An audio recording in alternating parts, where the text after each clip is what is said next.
serious Ukrainians of Reddit or folks nearby? What's the situation actually like over there?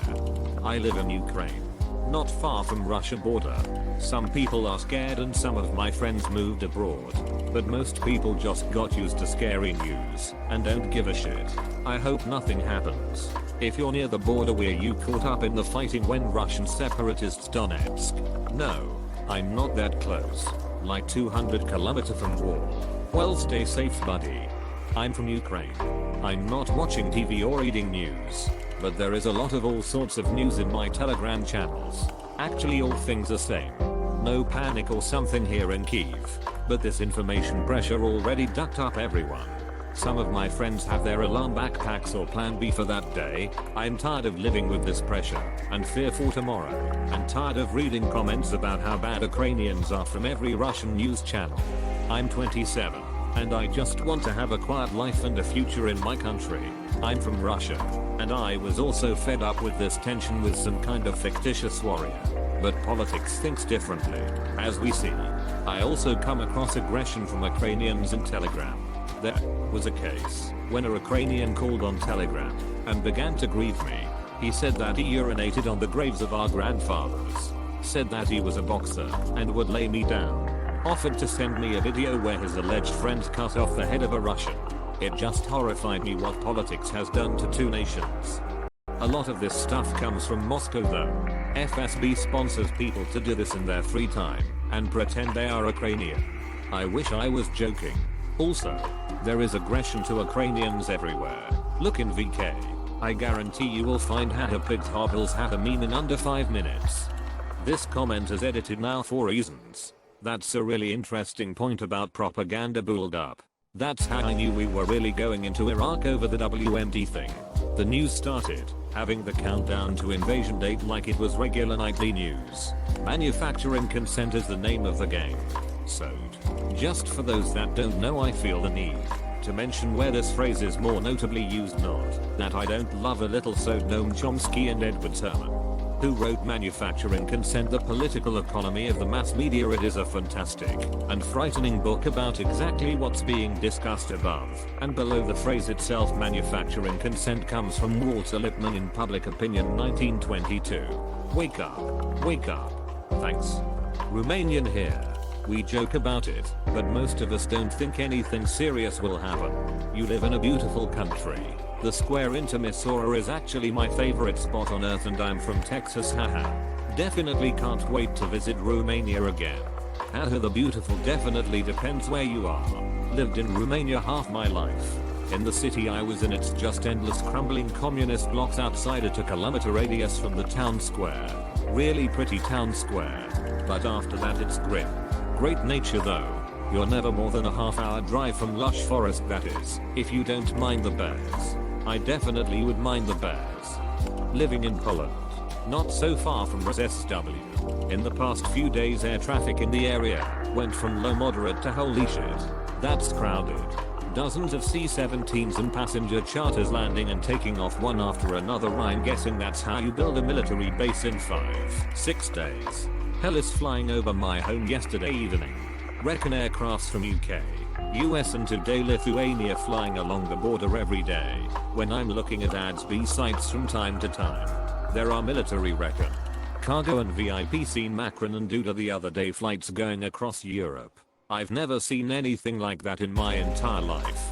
There's been some activity one year in the 90s, but nothing that's comparing to this. What else?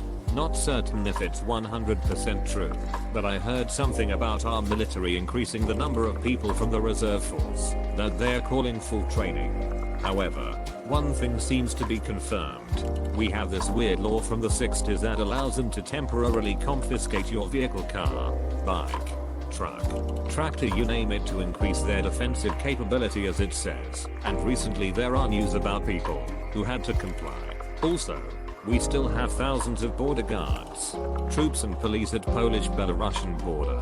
The most recent news say about Russian jets spotted with hypersonic missiles in Kaliningrad region. I have no idea if there will be any kind of war. Some say that Ukraine is just a smokescreen for Russia to take over Belarus, since they have thousands of troops there already. But I'm certain of one thing: if Putin wanted to see how kicking a hornet's nest looks like, then he's definitely succeeded.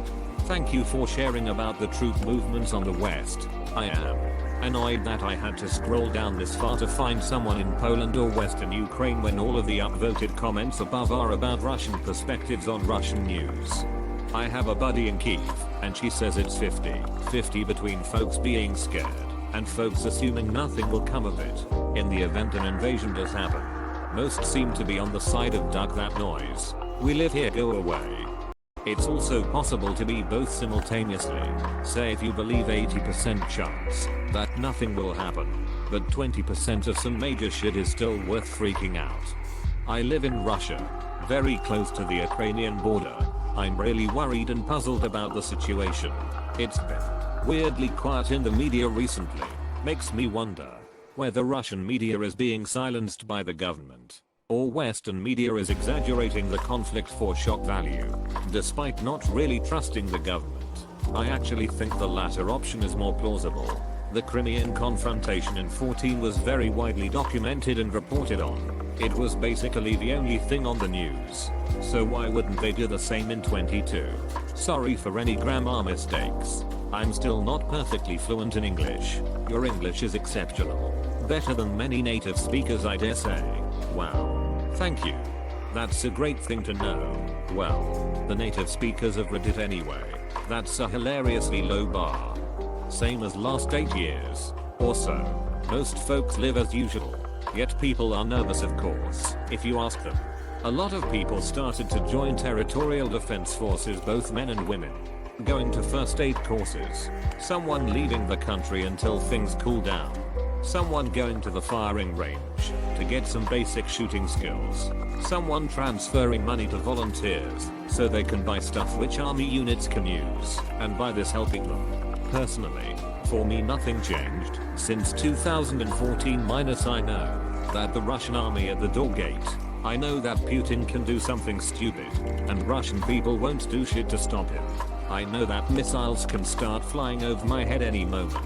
But I get used to such life, so I don't share that panic levels that some Western journalist government have. If you want to help, then help diplomacy, guns, economic help, whatever. Just don't spread any unwanted panic.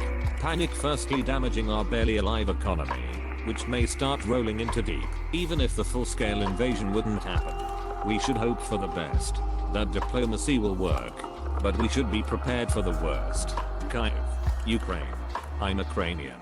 Yes, that's how it is. I myself entered the territorial defense. I work at it. Thanks for watching. Consider subscribing for more videos.